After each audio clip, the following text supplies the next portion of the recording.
तो hello everyone, कैसे हैं आप? तो आज हम जो चैप्टर शुरू कर रहे हैं वो ट्रिग्नोमेट्री का ही लास्ट पोर्शन है, जो हम एप्लीकेशंस देखेंगे। अभी तक जितनी हमने ट्रिग्नोमेट्री पढ़ी उसका एप्लीकेशन अब देखेंगे, जिसको हम हाइट एंड डिस्टेंस भी कहते हैं। तो पहले दिन अगर आपको याद है तो पहले ही दिन हम आपसे बताए थे कि इसका जो एप्लीकेशंस है वो यही काम करता है कि जैसे हम किसी की हाइट निकालना, मान लीजिए ये कोई पेड़ है। आपको वो पेड़ वाला एग्जांपल याद आ रहा होगा, जब हम बताए थे कि मान लीजिए ये कोई पेड़ है और हमको बिना ऊपर यहाँ गए इसकी अगर हाइट मापनी है, तो मान लीजिए यहाँ किसी पॉइंट पर हम खड़े हैं। यहाँ से यहाँ की डिस्टेंस तो हम पता ही कर लेंगे, और हम यहाँ से इसके बिल्कुल पीक पॉइंट से यहाँ तक का इस एंगल के जरिए, मान लीजिए अगर ये 30 है तो इस एंगल के जरिए हम इसकी हाइट बता लेंगे क्या होगी। तो यही सब हम इस वीडियो में पढ़ने वाले हैं। तो जो नए हैं जुड़े हैं हमारे साथ, उनको हम बता देना चाहते हैं कि अभी तक हम 3 चैप्टर कंप्लीट कर चुके हैं। उन 3 चैप्टर में हम सबसे पहले अर्थमेटिक प्रोग्रेशन कर लिए हैं, उसके बाद कोऑर्डिनेट ज्योमेट्री पढ़नी है, देन उसके बाद हम ट्रिग्नोमेट्री ट्रिग्नोमेट्री पढ़ लिए हैं। अब हम चौथे चैप्टर की ओर मूव कर चुके हैं, एप्लीकेशंस ऑफ ट्रिग्नोमेट्री, यानी कि हाइट एंड डिस्टेंस। तो हाइट एंड डिस्टेंस पढ़ने से पहले हम कुछ बेसिक चीजों को जान लेते हैं, जैसे लाइन ऑफ साइट क्या होता है। लाइन ऑफ साइट वह रेखा होती है, जैसे अगर हम यहाँ से अगर कुछ देख रहे हैं, यहाँ से इस ऊंचाई पर, मान लीजिए ये पेड़ है या कुछ भी है, मान लीजिए इस पॉइंट पर हम देख रहे हैं, तो ये जो देख रहे हैं आंख से ही देख रहे हैं, तो ये जो लाइन बन रही है, एक लाइन हम अज्यूम कर सकते हैं ना। यहाँ से अगर ये आंख है, अगर ये आंख हम इसको माने, तो यहाँ से अगर हम देख रहे हैं तो ये एक लाइन बनी, इसको बोलते हैं लाइन ऑफ साइट, यानी दृश्य रेखा इसको कह सकते हैं। ये ऑब्जेक्ट होता है, इसी को कहते हैं कि लाइन ऑफ साइट। आप यहाँ पढ़ भी सकते हैं, line of sight is the line drawn from the eye of an observer to the point in the object viewed by the observer. तो यहाँ अगर ये कोई ऑब्जेक्ट हम देख रहे हैं पूरा, तो ऑब्जेक्ट का बिल्कुल जो पीक पॉइंट है उसको हम एक पॉइंट मान लेते हैं, तो पॉइंट से यहाँ आंख तक के बीच की जो ये रेखा होती है उसी को लाइन ऑफ साइट कहते हैं। बहुत इसमें नहीं जाना है, हमको सवाल से मतलब है, ठीक है, लेकिन ये आना चाहिए। दूसरा इसमें क्या है, एंगल ऑफ एलिवेशन क्या होता है। एंगल ऑफ एलिवेशन ये होता है, जैसे हम यहाँ से अगर देख रहे हैं, इसका कलर थोड़ा सा हम सही कर दें। जैसे एंगल ऑफ एलिवेशन ये होता है कि हम अगर यहाँ से आंख से अगर देख रहे हैं, यहाँ से देख रहे हैं, तो एक इसी आंख के सीध में ग्राउंड के पैरेलल जो रेखा होगी उसको बोलते हैं हॉरिजॉन्टल लाइन। ये है हॉरिजॉन्टल लाइन, और ये line of site. Horizontal line और लाइन ऑफ साइट के बीच का जो एंगल होता है उसी को बोलते हैं एंगल ऑफ एलिवेशन। तो एंगल ऑफ एलिवेशन क्या होता है, मान लीजिए हम यहाँ से कोई चीज देख रहे हैं, और यहाँ ऊपर मान लीजिए आकाश में कोई चीज उड़ रहा है, पतंग उड़ रही है, जहाज उड़ रहा है, या कुछ भी है। तो हम अगर इसको ऐसे देखते हैं, तो ये जो रेखा होगी इसको क्या बोलते हैं, लाइन ऑफ साइट ये होगी, लाइन ऑफ साइट। और ग्राउंड के पैरेलल, हम अगर यहाँ खड़े हैं तो हमारी ऊंचाई भी तो कुछ होगी। ये मान लीजिए हम यहाँ पे खड़े हैं ऐसे, ठीक है, तो ये ग्राउंड है, इसी पर खड़े हैं, तो इसके पैरेलल वाली जो रेखा होगी इसको हम कहते हैं हॉरिजॉन्टल लाइन। ये कौन सी लाइन है, हॉरिजॉन्टल लाइन। और ये लाइन ऑफ साइड, तो हॉरिजॉन्टल लाइन और लाइन ऑफ साइड के बीच का एंगल जो होता है वो थीटा कहते हैं, इसी को बोलते हैं angle of elevation. Angle of elevation, तो ये है हमारा एंगल ऑफ एलिवेशन निकल के आ गया। तो आई होप आप समझ पा रहे होंगे। इसमें जब नीचे से ऊपर देखेंगे, अगर हम नीचे हैं ऑब्जेक्ट ऊपर है, तो एंगल ऑफ एलिवेशन उसको कहेंगे। इसी तरह से एक और है इसमें, एंगल ऑफ डिप्रेशन क्या होता है। अब उसी का जस्ट उल्टा है, मान लीजिए हम यहाँ बैठे हैं, किसी टावर पर बैठे हैं, किसी लाइट हाउस पर बैठे हैं, तो यहाँ से किसी समुद्र पे अगर हम देख रहे हैं, किसी नाव को देख रहे हैं ऐसे, मान लीजिए नाव यहाँ है, यहाँ अगर देख रहे हैं, तब जो एंगल बनता है, तब एंगल कहाँ बनता है, तो देखिए यहाँ हमारी आंख है, और ऑब्जेक्ट कहाँ, ये है, ये है ऑब्जेक्ट, ये है ऑब्जेक्ट, और ये है हमारी आई, ये आंख। यहाँ से यहाँ जब देखेंगे तो एंगल देखिए कहाँ बनेगा, तो देखिए ये ग्राउंड के पैरेलल अगर यहाँ से खींचेंगे तो ये रेखा है ग्राउंड के पैरेलल, इसको बोलेंगे हॉरिजॉन्टल लाइन। ये है हॉरिजॉन्टल लाइन। आप उसमें देख पा रहे होंगे, उसमें बना भी है। ये हॉरिजॉन्टल लाइन और ये लाइन ऑफ साइड के बीच का जो एंगल होगा थीटा, इसको बोलेंगे angle of depression. Angle of depression, इसको बोलते हैं एंगल ऑफ डिप्रेशन। ये होता है। अब ये हम, ये कितनी हाइट है ये यहाँ से निकाल लेंगे और इसको ऐसे मिला लेंगे, इसी के तो पैरेलल था। तो यही कोण, यही थीटा इसके बराबर नहीं हो जाएगा ये। बस इसी तरह से हम जो है ये ट्रायंगल पूरा करके जो भी सवाल दिया रहेगा वो हम लगा लेंगे। तो इसमें दो है, हमको ये दोनों ही पढ़ना है। क्या एंगल ऑफ एलिवेशन क्या होता है, एंगल ऑफ डिप्रेशन क्या होता है। एंगल ऑफ एलिवेशन क्या होता था, जब हम नीचे से, अगर हम नीचे हैं ऑब्जेक्ट ऊपर है, तब हॉरिजॉन्टल लाइन और लाइन ऑफ साइट के बीच के एंगल को बोलते हैं एंगल ऑफ एलिवेशन। और अगर हम ऊपर बैठे हैं, अगर हम ऊपर हैं और ऑब्जेक्ट अगर नीचे है, तो हॉरिजॉन्टल लाइन और लाइन ऑफ साइट के बीच के एंगल को बोलते हैं एंगल ऑफ डिप्रेशन। तो ये आई होप आपको समझ में आ गया होगा कि एंगल ऑफ डिप्रेशन क्या होता है और एंगल ऑफ एलिवेशन क्या होता है। तो अब हम सवालों की तरफ आगे बढ़ते हैं। बहुत ही आराम से छोटे छोटे सवाल लगाएंगे और बिल्कुल पूरा समझते चलेंगे। हाँ, तो पहला सवाल है, कह रहा है कि if 300√3 metre high tower makes angle of elevation at a point on ground which is 300 metre away from its foot, then find the angle of elevation. इसमें एंगल ऑफ एलिवेशन निकालना है। क्या कह रहा है कि एक 300 मीटर हाई टावर है, ये एक टावर है, ये मान लीजिए ये टावर है। कह रहा है कि 300√3 मीटर, और कह रहा है कि angle of elevation eight the point on the ground, यहाँ पे निकालना, यहाँ से एंगल ऑफ एलिवेशन निकालना है। तो एंगल ऑफ एलिवेशन हमने बताया था, जब नीचे से ऊपर अगर देखते हैं, यानी यहाँ से यहाँ देखा जा रहा है, तो एंगल ऑफ एलिवेशन बनेगा। ये टावर है और ये दूरी इसके फुट से कितना दूर है, कह रहा है कि वो 300 मीटर दूर है। तो हमको निकालना है theta, angle of elevation theta निकालना है। तो अब इसको मान लेते हैं ABC। यहाँ लिखेंगे फ्रॉम ट्रायंगल ABC। अब यहाँ ट्रिग्नोमेट्रिक रेशियोज हमको पता है, हम चाहे तो इसको निकाल सकते हैं, लेकिन कोई ज़रूरत नहीं है, हमसे सिर्फ थीटा। थीटा कह रहा है कि, तो थीटा कह रहा है कि थीटा के सामने ये परपेंडिकुलर हो जाएगा और ये बेस हो जाएगा, परपेंडिकुलर AB हो जाएगा और बेस BC हो जाएगा। तो परपेंडिकुलर और बेस में किस किस चीज़ का रिलेशन हमको पता है, हम जानते हैं। हम tan भी लगा सकते हैं और कॉट भी लगा सकते हैं। tan थीटा, tan थीटा क्या होता है, अगर आपसे पूछा जाए tan थीटा होता है परपेंडिकुलर अपॉन बेस। यहाँ परपेंडिकुलर कितना है, AB है, और बेस कितना है, BC है। तो tan थीटा बराबर कितना हो जाएगा, AB 300√3 है और BC कितना है, 300 है।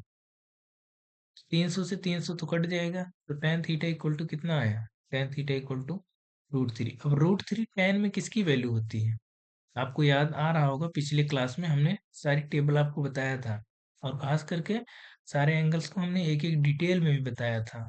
tan में √3 जो है वो tan 60 की वैल्यू होती है, tan 60। तो थीटा बराबर कितना आएगा, tan से tan कट जाएगा, 60 डिग्री। ये है, ये है इस सवाल का आंसर। तो थीटा बराबर tan, थीटा बराबर 60 डिग्री। एंगल ऑफ एलिवेशन ही पूछा था, तो एंगल ऑफ एलिवेशन हमने निकाल दिया। सवाल हमने इसमें थोड़े से ज्यादा लिए हैं, ताकि इसमें, क्योंकि थियरी नहीं थी तो हमने सवाल ज्यादा ले लिए हैं। दूसरा सवाल कह रहा है कि a bridge on river makes an angle of 45 with its edge if the length along the bridge from one edge to the another 150, then find the width of the river. ये सवाल थोड़ा सा टेक्निकल है, हालांकि इसको बाद में लेना चाहिए था। खैर आ गया है तो हम देख लेते हैं। कह रहा है कि एक नदी है, उस पर एक ब्रिज बना है। तो हम पहले थोड़ा सा इसका डायग्राम ड्रा करने की कोशिश करते हैं।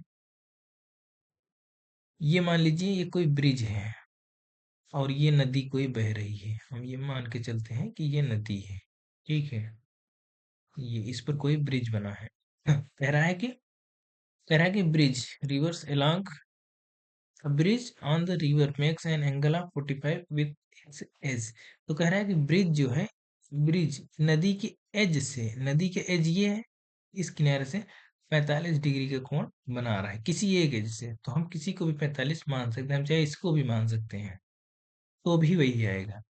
तो हम मान के चल रहे हैं कि ये 45 बना रहा है। If the length along the bridge from the one edge to another edge, कह रहा है कि इसकी जो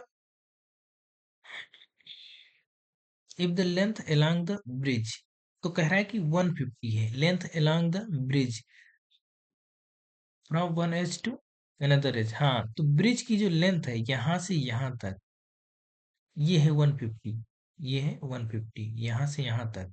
इसको हम ऐसे यहाँ से यहाँ परपेंडिकुलर ड्रॉप कर देंगे तो ये 90 बन गया। तो इसको हम नाम दे देंगे ए, बी और सी। हमको निकालना क्या है, find the width of the river. Width of the river यानी बीसी हमको निकालना है। ये हमको पता होना चाहिए कि निकालना क्या है, बीसी हमको निकालना है। तो देखिए हमको थीटा दिया है और ये हाइपोटेनस दिया है। तो हम कौन सा इसमें ट्रिग्नोमेट्रिक रेशियोज लगा सकते हैं जिससे बीसी निकल आए। बीसी क्या है, अगर 45 को देखेंगे तो 45 के सामने बीसी है ना, तो ये परपेंडिकुलर बनेगा। तो हमको परपेंडिकुलर निकालना है और हाइपोटेनस दिया है। तो किस में रिलेशन होता है परपेंडिकुलर अपन हाइपोटेनस, साइन होता है। और हम साइन का उल्टा भी लगा सकते हैं, कॉसेक लगा सकते हैं। लेकिन हम तीन ही ज्यादा इस्तेमाल करते हैं, साइन, कॉस, टेन। बाकी तो उसके उल्टे ही होते हैं ना, तो आप इन्हीं में देखा करिए कि इन तीनों में कौन सा लगा सकते हैं। तो इन तीनों में हमको साफ साफ दिख रहा है कि हम साइन लगा सकते हैं।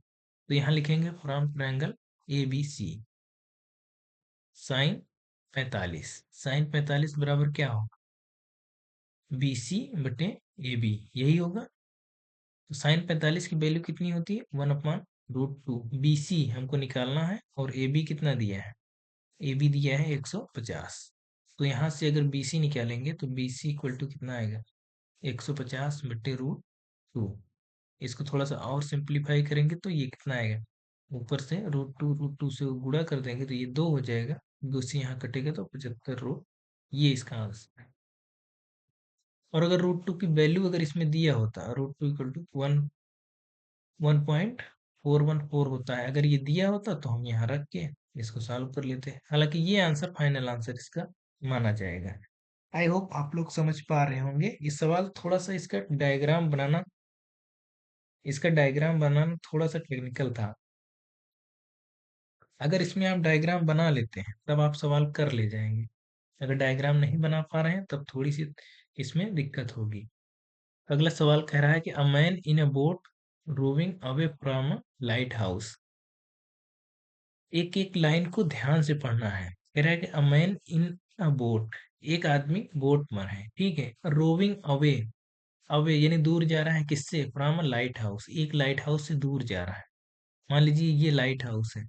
तो लाइट हाउस आपको पता है जो समुद्र होते हैं वहां पे बने होते हैं लाइट हाउस। क्यों, क्योंकि जो समुद्र से नाव वगैरह आती हैं तो उनको रोशनी देने, उनको दिशा दिखाने का काम करते हैं लाइट हाउस। तो लाइट हाउस जो है ऊपर यहाँ एक रोशनी होती है, इसको बोलते हैं लाइट हाउस। ये टॉर्च नुमा होती है, हैवी हैवी टॉर्च होते हैं, तो उनको समुद्र में नाव जब आते जाते हैं तो उनको रास्ता दिखाने का काम करते हैं, उनसे लाइट उन पे डालते हैं। हाँ, अब कह रहा है कि रोविंग अवे, ये नाव जो है इससे दूर जा रही है, नाव जो है इधर जा रही है। Rowing away from the lighthouse 100 metre high takes 100 metre, ये 100 मीटर हाइट इसकी है, ये 100 मीटर। हम सवाल ठीक से पढ़ दे रहे हैं। A man in a boat rowing away from a lighthouse 100 metre high, ठीक है। एक 100 मीटर हाई से लाइट हाउस से दूर एक आदमी जा रहा है। Takes 2 minute to change angle of elevation of the top of the lighthouse from 60 to 30। कह रहा है कि ये लाइट हाउस से जो है दूर जो आदमी जा रहा है वो उसका एंगल ऑफ जो है एंगल बदल रहा है, ठीक है। एंगल ऑफ डिप्रेशन हालांकि यहाँ होगा, अगर कहा नहीं गया है तो यहाँ से फिर इसका मतलब कह रहा है, हाँ ठीक है। तो कह रहा है कि angle of elevation of the top of the light house, यानी यहाँ से यहाँ तक एंगल ऑफ द एलिवेशन उसको बदल रहा है, वो 60 से 30 हो जा रहा है, 60 से 30 हो जा रहा है। देखिए जब कोई दूर जाएगा तो पहले एंगल ज्यादा रहेगा ना, यहाँ एंगल ज्यादा रहेगा, फिर कम होगा, फिर कम होगा। तो यहाँ ज्यादा होगा और यहाँ कम होगा। ये आई थिंक बेसिक अंडरस्टैंडिंग रहनी चाहिए इतनी कि कौन सा ज्यादा होगा कौन सा कम होगा। कह रहा है कि कोण 60 से 30 हो रहा है 2 मिनट में, ये 2 मिनट का समय ले रहा है 60 से 30 होने में, यहाँ से यहाँ पहुंचने में 2 मिनट का समय लग रहा है। तो एंगल ऑफ एलिवेशन 60 से 30 हो जा रहा है। इसमें पूछ रहा है कि find the speed of the boat, metre per minute में बताना है, बोट की स्पीड बताना है। ये बोट है हमारी, नाम हम सबको दे देते हैं ए बी, इसको बी कह देते हैं, इसको सी कह देते हैं और इसको डी कह देते हैं। अब इसको बहुत आसानी से लगाते हैं। अब पहले इसमें देखिए दो ट्रायंगल बन रहे हैं, ए बी सी बन रहा है और ए बी डी बन रहा है। तो पहले ट्रायंगल से देखते हैं, फ्रंट ट्रायंगल। ये आप लोग बिल्कुल सीधे सीधे लिखेंगे, from triangle A B C. tan 60 अगर इसमें लगाएंगे तो tan 60 इक्वल टू क्या होता है, परपेंडिकुलर अपॉन बेस। तो परपेंडिकुलर कितना है, A B, perpendicular A B है और बेस कितना है B C, A B upon B C. तो tan 60 कितना होता है, √3। ए बी कितना है 100 दिया है और बी सी कितना दिया है, बी सी हमको नहीं पता। तो यहाँ से बी सी जो है यहाँ लिख लेते हैं। तो बी सी बराबर यहाँ से निकल के आएगा कितना, 100 अपॉन √3। √3 से अगर यहाँ ऊपर नीचे अगर गुणा करेंगे, कर सकते हैं, √3 से ऊपर नीचे अगर गुणा करेंगे तो बी सी इक्वल टू आएगा 100 √3 अपॉन 3। ये आएगा 100 √3 अपॉन 3। ये है बी सी, ठीक है। अब ये एक हो गया, ठीक है। दूसरा क्या कह रहा है, एक ट्रायंगल और बना है ना, तो यहाँ से देखेंगे from triangle A B D, ये बड़े वाले से ए बी डी। अब tan 30 अगर इसमें लगाएंगे, tan 30 लगाएंगे, tan 30 के सामने परपेंडिकुलर होगा, परपेंडिकुलर कितना होगा 100 अपॉन बेस। बेस अब ये बी डी होगा, बी डी, बी डी हम पूरा लिखे हैं। तो बी डी जो होगा, तो यहाँ से बी डी बराबर अगर निकालेंगे तो इसको क्या लिख सकते हैं, 1/√3 इक्वल टू 100/बी डी। तो यहाँ से जब बी डी निकालेंगे तो बी डी इक्वल टू कितना होगा, 100√3। ये है बी डी। अब देखिए करना क्या है, एक एक चीज ध्यान से समझते जाइए। देखिए सी डी, देखिए 2 मिनट दिया था ना, अगर हम सी डी निकालेंगे, सी डी यानी यहाँ से यहाँ तक अगर निकालेंगे तो कैसे निकलेगा, हम चाहे पूरे में से अगर बी सी घटा दें, बी डी में से अगर हम बी डी में से बी सी घटा दें तो सी डी आएगा। सही लिखा है, हाँ। तो क्या करेंगे, अब यहाँ से अगर घटा दीजिए, बी डी कितना है 100√3 माइनस 100√3/3। अगर इसको देखेंगे तो सी डी निकल के जो हमारा आएगा 300√3 माइनस 100 यानी 200/√3, यानी 3 में से 1, 200√3/3। हाँ ठीक है, 200√3/3, या इसको लिख सकते हैं 200/√3, कुछ भी लिख सकते हैं, मतलब वो अपने ऊपर है। अब देखिए, लेकिन हमसे पूछा क्या था, पूछा था स्पीड। तो स्पीड इक्वल टू कितना होता है, स्पीड इक्वल टू अगर पूछा जाए तो होता है डिस्टेंस अपॉन टाइम। ये सबको पता है, डिस्टेंस अपॉन टाइम। तो डिस्टेंस कितनी है, डिस्टेंस है 200/√3 और टाइम कितना है, टाइम 2 मिनट। तो डिस्टेंस अपॉन टाइम, तो डिस्टेंस अपॉन टाइम से कितना हो गया, 200/√3/2। अब इसको अगर सॉल्व करेंगे तो 200 से यानी ये 200 कट जाएगी, यानी 100/√3। कितना आंसर इसका आ गया, 100/√3। ये इसका आंसर आएगा। आंसर कितना है, यहाँ हम लिख देते हैं 100/√3 मीटर पर मिनट। ये इसका आंसर आ गया। आई थिंक आप ध्यान देंगे कहाँ से कहाँ लिखा गया। तो पहले ये लिखा हमने, फिर ये लिखा, फिर यहाँ से निकाला और यहाँ पे इस तरह से कर दिए। एक एक चीज समझते जाइए आप लोग। अगला सवाल इसमें हम देखेंगे, कह रहा है कि there is a flag stop on a tower of height 20 metre at the point on the ground and angles of elevation on the foot and the top of the flag are 45 and 60 degree respectively. Find the height of the flag staff. Flag staff जो झंडे की जो, झंडे का जो डंडा होता है, इधर बना दे रहे हैं डायग्राम। कह रहा है कि ये इस तरह से कह रहा है कि एक फ्लैग स्टाफ है, ये मान लीजिए ये फ्लैग स्टाफ है ऊपर और ये टावर है, ये इतना टावर है और ये फ्लैग स्टाफ है। ये फ्लैग का पूरा झंडा है, पूरा हम सीधे सीधे फ्लैग लिख रहे हैं, ठीक है। तो अब कह रहा है कि ये 20 मीटर है, 20 मीटर। टावर की ऊंचाई है 20 मीटर। फ्लैग स्टाफ की ऊंचाई हमसे पूछा है, इसको हमने एक्स मान लिया है। ठीक है, एक्स हमने मान लिया है। अब कह रहा है कि इसके ग्राउंड के किसी पॉइंट से इसका और इसका सेम दोनों का जो है एंगल ऑफ एलिवेशन जो हो रहा है वो अलग अलग बन रहा है। तो देखिए ये हमेशा कम होगा और ये ज्यादा होगा एंगल। तो कह रहा है कि ये 30 है और ये 45 है। ये 30 है और ये 45 है। अब कह रहा है कि इसकी हमको बताना है क्या, ए, हम इसको नाम देते हैं ए बी सी और डी। हमको पूछ बताना है झंडे के में जो डंडा लगा है ये इतना बड़ा ए बी, उसकी लेंथ बतानी है, यानी एक्स हमको बताना है। तो उसके लिए देखिए क्या करेंगे, इसमें दो ट्रायंगल बन रहे हैं, ट्रायंगल ए सी डी और ट्रायंगल बी सी डी। तो यहीं से हम देखेंगे फ्रंट ट्रायंगल 45 और 60 है एंगल। एक मिनट, एंगल यहाँ लिखने में थोड़ा सा गलती हुई है। एंगल ये 45 है और ये 60 है। हाँ, ये 45 और 60 है, 30 नहीं था। तो फ्रंट ट्रायंगल पहले हम 60 वाले में लिखेंगे, B C D, from triangle B C D. अगर बी सी डी से देखें तो tan 45, यानी छोटे वाले ट्रायंगल की हम बात कर रहे हैं, tan 45 इक्वल टू कितना आएगा, B C upon C D. तो tan 45 1 होता है, tan 45 1 होता है, तो बी सी बराबर सी डी हो जाएगा। बी सी बराबर सी डी हो जाएगी, ये 45 है तो बी सी बराबर सी डी। बी सी है कितना है, तो सी डी बराबर 20। तो ये भी 20 हो जाएगा, ये क्योंकि बी सी 20 है तो सी डी भी 20 हो जाएगा। अब यहाँ से राउंड ट्रायंगल बड़े वाले ट्रायंगल से देखेंगे, ए सी डी। बड़े वाले ट्रायंगल का एंगल कितना है, tan 60। tan 60 यानी 60 है तो tan 60 लगाएंगे, तो tan 60 कितना होगा, perpendicular upon base C D. A C tan 60 कितना होता है, √3।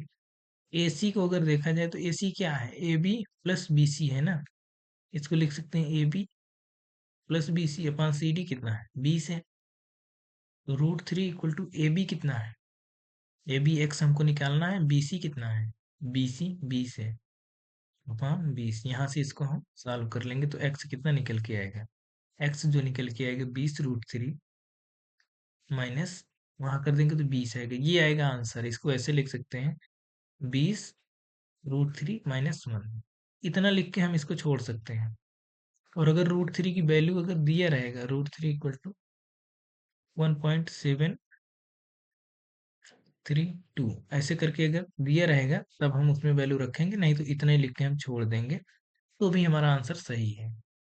तो ये आई थिंक आपको समझ में आ गया होगा ये सवाल कैसे लगा है। मेन चीज है ये बनाना आना चाहिए, कैसे बन रहा है ये आप लोग ध्यान देंगे।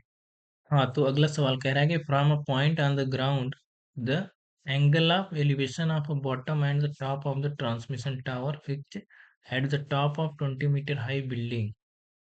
सवाल वही है, कह रहा है कि एक 20 मीटर ऊंची बिल्डिंग है, इसके ऊपर एक ट्रांसमिशन टावर लगाया गया है और ग्राउंड के किसी एक पॉइंट से इसके टॉप और बॉटम, यानी ये बॉटम और ये टॉप का जो एंगल ऑफ एलिवेशन है वो अलग अलग बन रहा है। ये 45 बन रहा है और ये 60 बन रहा है। ये हूबहू वही सवाल है, सवाल वही है। ये देखिए यहाँ भी लगाया था, ये बॉटम और टॉप से एंगल भी वही है, 60 और 45 वही बन रहा है, सवाल ही वही है, इसका आंसर भी वही आएगा। तो इसको आप लोग लगा लेंगे। अगला सवाल कह रहा है कि two poles of equal heights are standing opposite to each other. तो जैसे जैसे कह रहा है कि पहले हम उसे बनाते चलेंगे। कह रहा है कि दो पोल्स हैं, दोनों क्या हैं, इक्वल हाइट्स के हैं और किसी रोड के दोनों साइड है, रोड की चौड़ाई दी है 80 मीटर वाइड है, 80 मीटर। तो हम बनाते चलेंगे। अब कह रहा है कि from a point between them on the road angle of elevation of the top of the poles are 60 and 30 respectively. कह रहा है कि इसके बीच किसी बिंदु पर, बिल्कुल बीचों बीच की बात नहीं कर रहा है। अगर बिल्कुल बीचों बीच कहता तो हाइट इनकी सेम है, तो यहाँ से और यहाँ से एंगल सेम रहता, लेकिन एंगल अलग अलग दिया है ना। तो ये जो है अलग अलग है, यानी ये बिल्कुल सेंटर पे नहीं है। कोण अलग अलग अगर है तो बिल्कुल सेंटर पे नहीं है। कह रहा है कि किसी बीच के किसी बिंदु से दोनों का एंगल ऑफ एलिवेशन अलग अलग है, यानी ये 60 दिया है और ये 30 दिया है, ऐसे दिया है। अब कह रहा है कि हाइट ऑफ द पोल्स बताना है and distance of the point from the poles. तो कह रहा है कि इसकी हाइट बताइए। मान लीजिए एच अगर ये है तो ये भी तो एच होगा, ये भी एच होगा। तो कह रहा है कि इसके इस पोल से डिस्टेंस बता दीजिए इस पॉइंट की, और इस पोल से भी डिस्टेंस बता दीजिए। तो हम नाम दे देते हैं A B C D E. तो पहले हम इसमें लिखेंगे from triangle A B C. अगर ए बी सी से देखें तो tan 60 इक्वल टू कितना आएगा, इसको हम x मान लेते हैं। tan 60 इक्वल टू कितना आएगा, h अपान एक्स। ठीक है, तो tan 60 कितना होता है, √3 होता है। √3 equal to h upon x. तो यहाँ से अगर x h बराबर निकालेंगे तो x √3 आएगा। सहमत हैं आप लोग? ठीक है, अब दूसरे में अगर यही लगाएं फ्रंट ट्रायंगल, दूसरे ट्रायंगल से अगर हम देखें front triangle E C D, तो यहाँ से अगर लिखेंगे tan 30 equal to h upon अगर ये x है, यहाँ से यहाँ तक x है, पूरा 80 है, तो ये कितना होगा, 80 माइनस एक्स होगा। तो ये कितना होगा, 80 माइनस एक्स। आप लोग ये ध्यान से समझते जाइएगा। अगर हम tan लगा रहे हैं, tan का मतलब परपेंडिकुलर अपान बेस। परपेंडिकुलर इसके सामने होगा h और बेस ये सी डी होगा। तो यहाँ से अगर देखें 1/√3 equal to h upon 80 minus x. तो यहाँ से h अगर निकालें, यहाँ से h अगर निकालें तो h इक्वल टू कितना आएगा, 80 माइनस एक्स अपान √3। तो देखिए हाइट दोनों की बराबर है, यानी ये हाइट इस हाइट के बराबर है कि नहीं है। तो दोनों से अगर हम h की वैल्यू बराबर करें, h यहाँ से भी, तो x√3 इक्वल टू कितना आएगा, 80 माइनस एक्स अपान √3। हम यहाँ आपको समझा रहे हैं वहां, लेकिन आपको सही से लिखना है। इसको इक्वेशन 1 करना है, इसको इक्वेशन 2 करना है। तो फ्रॉम इक्वेशन 1 एंड 2 इसको ऐसे बराबर लिख सकते हैं। अब इसको सॉल्व करेंगे तो ये 3x equal to 80 minus x. तो यहाँ से अगर निकालेंगे तो 4x इक्वल टू 80। अब यहाँ से x निकालेंगे तो x बराबर 80/4, यानी यहाँ से 20 आएगा, x इक्वल टू 20। तो हम बता देंगे क्या, कि इस पॉइंट की डिस्टेंस पहले पोल से, यानी पहले पोल से इस पॉइंट की डिस्टेंस होगी, पोल का हम नाम देंगे कि ए बी पोल से इस पॉइंट की डिस्टेंस कितनी होगी, 20 मीटर। और ये ई डी पोल से इस पॉइंट की डिस्टेंस कितनी होगी, 80 माइनस 20 यानी 60। तो ये 20 हो गया, ये 60 हो गया, ये हम आंसर में लिखेंगे।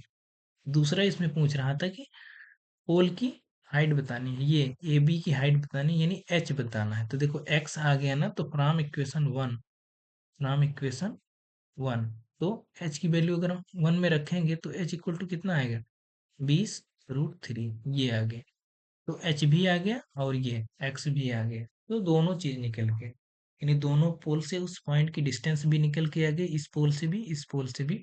और इस पोल की हाइट भी निकल के आ गई, हाइट दोनों की सेम थी। ये था। तो अगला हम देखते हैं सवाल क्या कह रहा है कि the angle of elevation of the top of the building from the foot of the tower is 30 and the angle of the elevation of the top of the tower from the foot of building is 60. If the tower is 50 meter high, then find the height of the building. हाँ, ये सवाल थोड़ा समझ के लगाना है। इसमें थोड़ा सा ये देखना है बिल्डिंग और टावर में कौन छोटा है कौन बड़ा है। इसमें कह रहा है, इसमें दो चीज दिया है क्या, एक तो 50 मीटर हाई टावर है, ये टावर है 50 मीटर हाई है, और ये बिल्डिंग है, इधर एक बिल्डिंग है ये। इसकी हमको लेंथ निकालनी, नहीं पता कितना है, लेकिन ये कह रहा है कि इसके, हम ध्यान से पढ़ दे रहे हैं सवाल। कह रहा है कि the angle of elevation of the top of a building, ये बिल्डिंग के टॉप से एंगल ऑफ एलिवेशन जो बन रहा है बिल्डिंग के टॉप से जो है, from the foot of the tower, ये फुट ऑफ द टावर, यहाँ हम लिख दें टी है, ये बी है, ठीक है, ये टावर है, ये बिल्डिंग है। तो इसके टावर के फुट से ये यहाँ से यहाँ तक ये जो एंगल ऑफ एलिवेशन बना ये 30 का है कह रहा है। और कह रहा है कि टावर के जो है ऊपर यानी टॉप पर कहाँ से, बिल्डिंग के बॉटम से ये जो एंगल बन रहा है ये 60 का बन रहा है। ध्यान से सवाल पढ़ेंगे तभी आपको समझ में आएगा। ये 60 का बन रहा है। अब देखिए कह रहा है कि ये 50 है, तो हमको निकालना है ये। हम इसको मान के चल रहे हैं कि ये x है। पहले जो है देखिए दो ट्रायंगल बन रहे हैं, एक 60 वाला एक 30 वाला। तो फ्रॉम ट्रायंगल, नाम तो हमने कुछ दिया ही नहीं है, नाम दे देते हैं ए बी सी डी। अब ये बी नहीं है, ठीक है। From triangle A B C, tan 60 अगर यहाँ से निकालेंगे A B C, tan 60 equal to कितना आएगा, A B upon B C. तो यहाँ से कितना आएगा, ए बी कितना है, ए बी तो शायद दिया ही है ना, हाँ 50 दिया है। और बी सी यहाँ से आएगा, तो बी सी इक्वल टू कितना आ गया, बी सी इक्वल टू अगर यहाँ से देखा जाए तो 50 अपॉन रूट 3 आएगा। ये है बी सी। और दूसरे ट्रायंगल से अगर हम बात करें, फ्रॉम ट्रायंगल यहीं लिख दे रहे हैं, from triangle B C D, B C D. यहाँ अगर tan 30 लगाएं, tan 30 इक्वल टू कितना होगा, C D upon B C. C D कितना है, एक्स है। सी डी हमने एक्स माना था, ये 1/√3। सी डी को एक्स मान लेंगे और यहाँ से बी सी, तो बी सी इक्वल टू कितना आएगा, x√3। इसको इक्वेशन 1 मान लेंगे, इसको 2 मान लेंगे, तो बी सी देखो ये दोनों जगह है तो हम बराबर कर देंगे। 50/√3 यहाँ था, 50/√3 इक्वल टू कितना होगा, x√3। तो यहाँ से x निकल के आएगा, तो x इक्वल टू कितना निकल गया, 50/3। ये इसका आंसर है, 50/3। अब 50 को चाहे तो लिख सकते हो x इक्वल टू 16×3 = 48, 2 50, 16 से 2/3 मीटर लिखा जा सकता है। तो ये इसका आंसर है। तो x बराबर निकल के कितना है, 50/3 मीटर। तो ये इसका आंसर। तो आई होप आप समझ गए होंगे, सवाल बहुत कठिन नहीं था ये, आसान ही था एकदम। अब इसमें सवाल बचे हैं, शायद एक आध सवाल बचा है। ये आखिरी सवाल है, थोड़ा सा अच्छा सवाल है लेकिन बहुत आसान है, ये बहुत कठिन नहीं है। दिखने में लग रहा है कि क्या बना है, लेकिन हम आपको समझा रहे हैं। देखिए कह रहा है कि 1.2 मीटर टाल girl spot of balloon moving with the wind. एक बलून है जो हवा के बहाव से एक जगह से दूसरी जगह जा रहा है। एक लड़की है जिसकी हाइट है 1.2 मीटर, वो इस बलून को देख रही है। कह रहा है कि एंगल ऑफ एलिवेशन जो है बलून का, अब वो देख रही है यहाँ से यहाँ तक, यहाँ से यहाँ तक अगर गया ये बलून गया तो एंगल ऑफ एलिवेशन बदल गया। यहाँ जब था वो जब देख रही तो एंगल 60 का था, यहाँ से यहाँ जब पहुंच गया तो एंगल 30 का हो गया। ये कह रहा है यहाँ से यहाँ तक जाने में एंगल ऑफ एलिवेशन बदल गया। और टोटल हाइट दी है कि बलून कितनी ऊंचाई पर उड़ रहा है, ये 88.2 मीटर दिया है। अब इसमें पूछा है कि find the distance travelled by the balloon during the interval, यानी यहाँ से यहाँ पहुँचने में कितनी दूरी ट्रेवल की, वो डिस्टेंस हमको निकालना है। बहुत छोटा सा सवाल है। अब इसको हम बनाएंगे नहीं, हम इसी में नाम दे दे रहे हैं ए बी। ये इसको हम अगर यहाँ से मिलाएं तो इसके बराबर होगा। ए बी जो है यहाँ पे, इसको सी नाम दे दे रहे हैं, इसको डी नाम दे दे रहे हैं, इसको ई नाम दे दे रहे हैं। तो ए बी और सी डी के बराबर होगा। तो हम जहाँ जहाँ ए बी लिखेंगे हम इसको एक्स मान सकते हैं, ये इसको हम एक्स मान सकते हैं। यही हमको निकालना है, यानी ए बी निकालना है, यानी सी डी निकालना है, ठीक है। तो from triangle A E D यहाँ लिख रहे हैं, from triangle A E D, tan 60 equal to कितना होगा, tan 60 अगर यहाँ निकालेंगे तो A D upon E D. तो A D upon E D, तो 87 upon E D. E D को डी लिख सकते हैं, कोई दिक्कत नहीं है।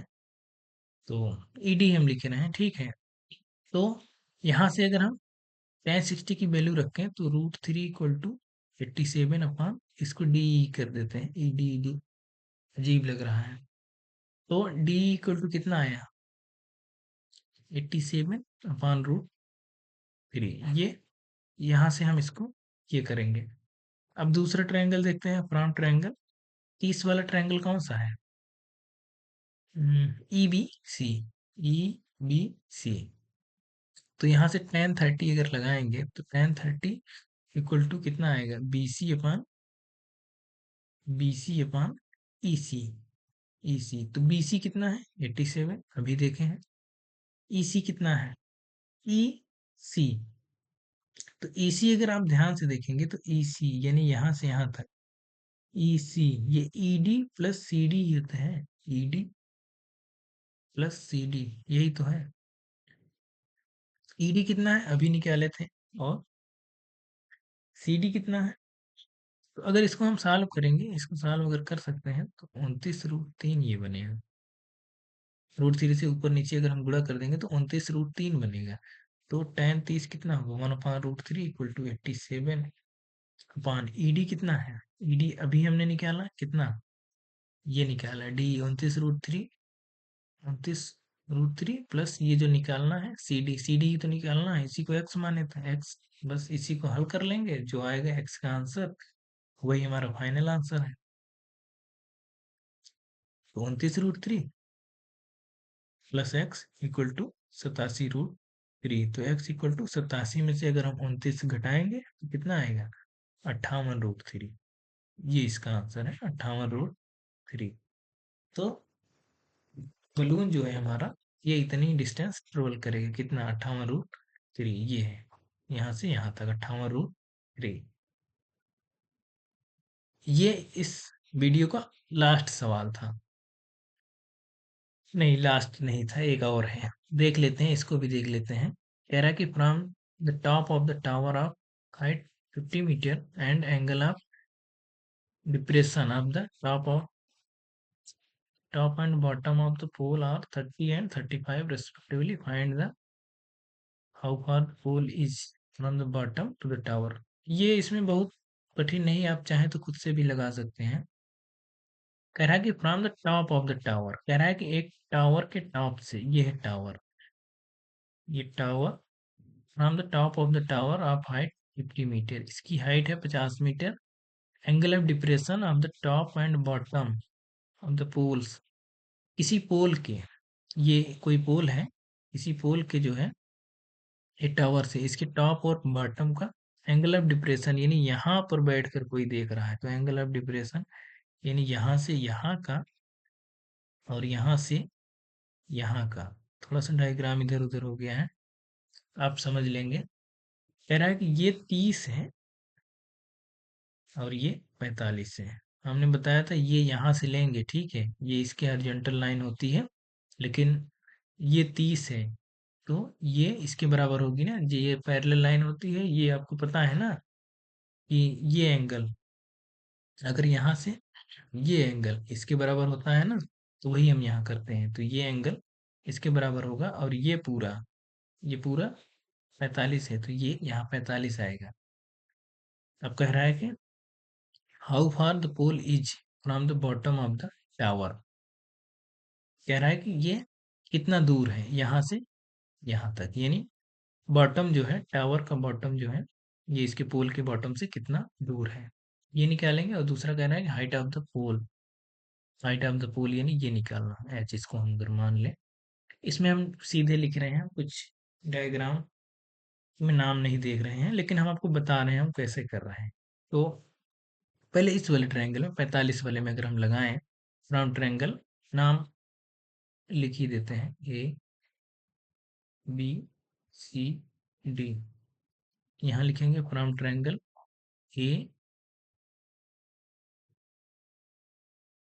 ए C D, from triangle A C D.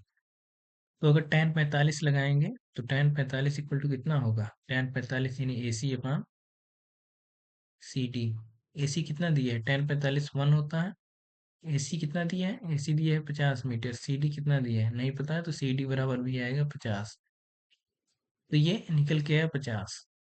तो दूसरे पहले का आंसर कितना आएगा 50।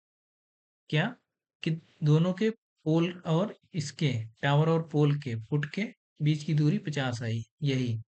अब इसी तरह से दूसरे ट्रायंगल में, from triangle A E B, tan 30, tan 30 अगर लगाएंगे तो यहाँ कितना आएगा, A B upon E B. तो ई बी अगर देखेंगे तो ई बी ही सी डी के बराबर है। तो E B equal to C D है, ए बी इक्वल टू ही सी डी है। तो यहाँ पे सी डी कितना निकल गया, 50। tan 30 की value 1/√3 equal to A B upon E D.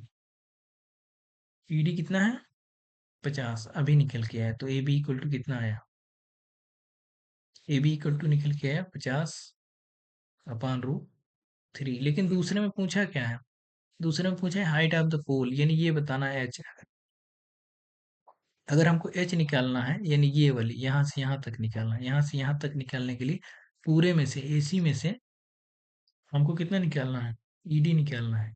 ED या एच निकालना है तो पूरा हमको एसी में से ए बी घटा देना है, तभी तो निकलेगा। एसी में से ए, एसी में से क्या घटा देना है, ए बी घटा देना है। तो एच बराबर कितना निकल गया, एसी, एसी कितना है, एसी पूरा दिया है 50। 50 में से ये आप घटा दीजिए ए बी, 50/√3। अब इसको आप लोग कर लेंगे, इसको आप लोग कर लीजिएगा, जितना भी आएगा वही आंसर है दूसरे का, ठीक है। तो फाइनली आपका ये चैप्टर यहाँ पे खत्म हो जाता है। इसमें हमने, अब देखिए अभी तक क्या क्या कर लिया, अर्थमेटिक प्रोग्रेशन कर लिया, दूसरे बाद कोऑर्डिनेट ज्योमेट्री कर लिया, और इसके बाद हमने क्या किया, ट्रिग्नोमेट्री किया, और इसके बाद हमने हाइट एंड डिस्टेंस कर लिया। तो 4 चैप्टर हमारे खत्म हो गए हैं, 4 चैप्टर खत्म हो गए हैं। अभी चैप्टर बचे हैं, शायद 14 चैप्टर हैं इसमें, 10th के मैथ में। 10th में 14 चैप्टर है ना, तो अभी 10 चैप्टर बचे हैं। तो ये बहुत जल्द ही यहाँ पे अपलोड हो जाएंगे, बहुत जल्द अपलोड हो जाएंगे, और आप लोग देखेंगे कि तेजी से वीडियोस मिलेंगे। और इसमें आप देखेंगे प्रैक्टिस के लिए क्वेश्चंस भी अब ज़्यादा मिलेंगे, क्वेश्चंस का एक अलग सेशन आपको मिलेगा। और 2026 का जो है, 2026 के जो सेट हैं PYQ, प्रीवियस ईयर पेपर, पूरा हम यहाँ पे सॉल्व कराएंगे। कम से कम 3 से 4 सेट यहाँ पे कराएंगे हम। तो खैर वो तो बात की बात है। अभी लेकिन आप लोगों के लिए क्या है, थियरी आप लोग पूरा बहुत विधिवत पढ़िए, बिना थियरी के नहीं कर पाएंगे। न्यूमेरिकल जब लगाने लगेंगे फिर ये नहीं होना चाहिए कि थियरी में अभी ये बचा है, ये बचा है। थियरी आप लोग कंप्लीट किए रहिए, तभी आगे कुछ हो पाएगा। तो आज की वीडियो में इतना ही रखते हैं, मिलते हैं अगली वीडियो में, तब तक के लिए थैंक यू।